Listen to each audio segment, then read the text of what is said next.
Ela Kasla, nukwa am glak quoth, nukwa am Trish. Kaya kan lach tachis. So my Kwagyel's name is Glak quoth, and my English name is Trish. I come from Tachis, which is on northern Vancouver Island, from the Kwagyelt people. I'm here at the University of Victoria as assistant professor in Indigenous education. In Indigenous language revitalization, it seems really important that the work take place in community where the languages live. And so we take our programs out to where the language lives and work in community. I don't speak the languages of the communities that I work with, but I'm there to support them around methods and models for language recovery. The local knowledge is absolutely essential to running a program, and that knowledge comes from the knowledge keepers of the land. During my time in the EdD program, I was the Director of Aboriginal Education for the province with the Ministry of Education.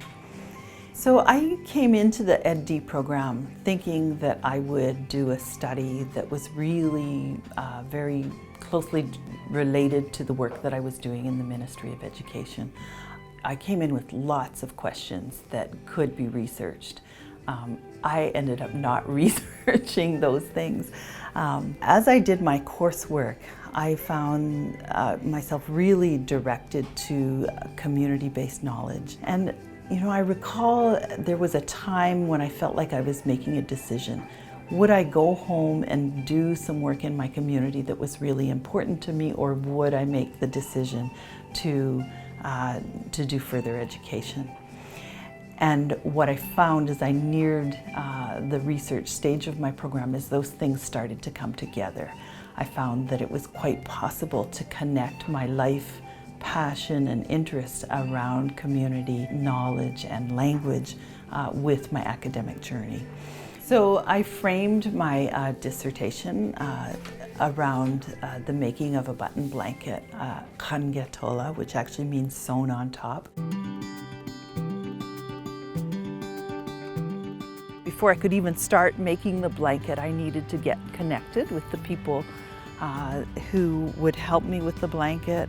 We then created the background, or the what we call the blank, the piece that is cut to size. We know who's going to dance the blanket, who's going to wear that. And then identifying myself through my crest, that's Igwi, identifies my family relations. You'll notice that tartan represents my father's side of the family, so the Nova Scotia tartan. To me, it's really important that when I say who I am in the world, I include all those complex pieces of who I am, all my relations. I'm working in an area that I really care about. It's probably the closest I've ever come to doing a job that is something I would do even if it wasn't my job. So that is a real privilege, and EdD has made that possible for me. One is the degree. You know, the degree opened up the possibility to work as a professor, which is something I didn't even know I wanted to do, but it's opened up those doors for me. So as I'm supporting master's students and now PhD students, I draw on what I learned within EdD to support my students to really enjoy what they're doing.